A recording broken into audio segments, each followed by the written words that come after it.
What's going on, everybody? It is your boy Baddog back with another New York Giants video. Don't forget tonight, of course, we'll be live in a little more than 4 hours for the Lakers and Spurs. Hope you all tune into that because Lord knows streaming the Lakers has been a lot of fun. Not streaming the Giants, a freaking losing organization. Not streaming the Knicks, a losing organization. It's amazing how much fun it is to actually stream a team that wins games. Could you believe that Los Angeles Lakers have more than twice the amount of wins as the New York Giants and New York Knicks combined? That's how bad the Knicks and Giants are, man. As far as the Giants go, and I know I could have done this yesterday, and I'm sorry that I'm late with it, but it is what it is.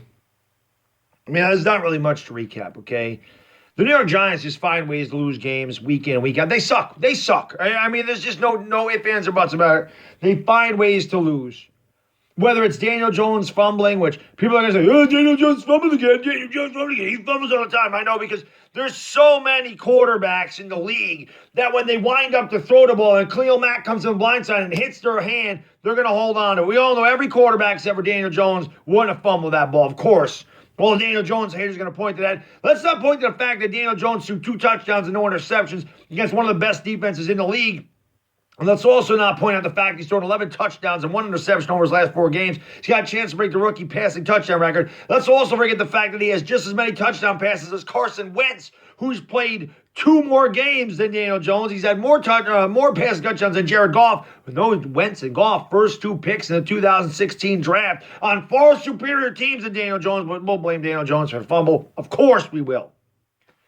Whether it's him fumbling, whether it's Corey Ballantyne getting undressed by Allen Robinson all day, whether it's Aldrick Rosas, who can't kick the ball into the side of a barn anymore because he misses every damn kick, missing field goals, extra points, whatever the hell it is, we find a way to lose week in and week out. And I watched the Entertainer Talking Sports vid, just put out a vid, made me chuckle a little bit. Not him, not Entertainer, but the video itself. How they're talking about the players say they're going to play hard for Pat Shermer.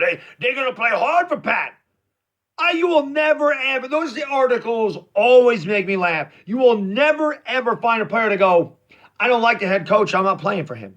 I don't like Pat Shermer. I think he's doing a terrible job here. I'm not playing for Pat Shermer. I'm not going to play hard for Pat Shermer.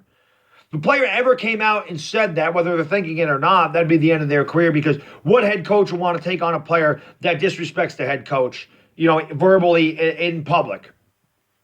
So those articles always crack me up. Every single player, if they have any sense at all and don't want to kill their career, no matter how bad they hate the coach, no matter how much they don't want to play for the coach, no matter how much they can't stand the play calling by the coach, don't get along with the coach, don't agree with the coach, whatever the hell it is, they're never going to come right out and go, yeah, well, I don't want to play for this guy. And like I said, if they do, it's pretty much career suicide. So that always makes you laugh. They're not playing hard for Pat Shermer. And if they are, it's pathetic. Again, this team sucks. It don't even matter. I did that video yesterday about should we tank? Should we tank? Well, you know what? It actually worked out pretty good. The Giants ended up losing. Washington ended up winning, which would put us number 2 right now. So right now, you think about it right now, this is exactly where the Giants want to be. They want to be number 2. Unless Cincinnati pulls some kind of maneuver and they take Chase Young. I don't know why they would. They have no quarterback. If they took Chase Young, they're not going anywhere anyway. You never do know what's going to happen. But right now, the Giants will be in prime position. And if they didn't take Chase Young at this point, or I'm saying if Cincinnati took Chase Young, maybe somebody would want to trade up with the Giants, because then they could have whatever quarterback they wanted. Every single quarterback would be sitting there at number 2. And at that point, I think the Giants pick becomes a king's ransom. So at number 2, they have all the advantages.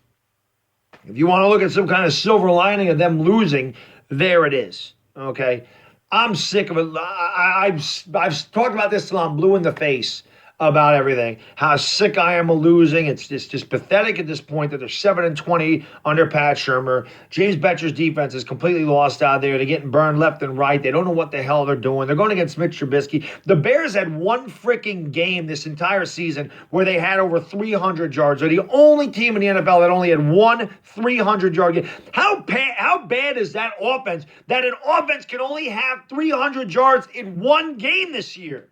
And yet, they went over 300 yards against this pathetic defense. So week in and week out, it's the same thing over and over and over again with the New York Giants. I don't really know what to say. There's nothing to come out here. It's so ridiculous. I feel like I owe it to everybody to do the post-game videos. I mean, like I said, I can't tell you, and I say this in the live streams all the time, I can't tell you how appreciative I am of all the subscribers, supporters, viewers, everybody that tunes into these videos, everybody that tunes into live streams, because we're so bad. It'd be so easy for the fans to give up and say, to hell with it, I don't even care, and yet you do. And that's why I always do these videos. Even though, it's hard to come on here and say anything different, because it's like a broken record every single week. I come on here and I feel like I say the same thing every week, because every week it's the same result. And every week you're going to say the same thing. Every week they fail. So you're going to talk about all the points they fail. Again, I don't know positives to take out of the game. Daniel Jones played well. Saquon Barkley actually had a good run where he spun a couple times, ended up with a 26-yard run or a 25-yard run, whatever it was. Or that, he didn't do much. He dropped a touchdown pass, surefire touchdown pass. Daniel Jones should have 3 touchdowns. Threw that ball right in Barkley's hands, led him perfectly. There was nothing but green in front of him. Barkley dropped it. I mean, that's just what bad teams do. Bad teams find a way to lose games. I watched that 49ers game last night. You just watch a 49ers team. You watch a team that knows how to win, and they execute everything properly. And even you watch a team like the Patriots, who have a bad game, like they did yesterday. They had a bad game. They don't look overly impressive, right? They're kind of getting by, but they know how to win. They're not blowing teams out of the water like they used to, but they know how to win. Whether that's Brady throwing clutch passes down the stretch, Sony Michel getting a big run, the Patriots able to run out the clock, the defense making a play, whatever the hell it is, that team finds a way to win because they are champions. They know how to win. And you see this with the Niners. You see this with a lot of grit. The Seahawks, right? The Giants, it's the complete opposite. You don't ever see with them. All you watch with them is how they find ways to lose, and this has happened for the last 3 years. It sucks. They suck. Don't know what else to say about it. But continue to put out the Giant content. We'll be back on Sunday for the Giants-Packers on my channel with the entertainment. I can't wait to do that one. That's going to be great. I can't wait to see what Aaron Rodgers does against the defense. But it is what it is. Just wanted to get that video out there. Actually went way longer than I expected it to. So again, thank you so much for watching and commenting. I really do appreciate it. And hey, if you want to come and hang out with the Bad Diggity Dizzle, calling the Laker game tonight. Looks like Drew Barrymore is going to be my guest. Come swing by 8:15. I'll be live for Lakers Spurs. Hope to see you then. Until next time, guys, it is Bad Dog, and I am gone. Peace!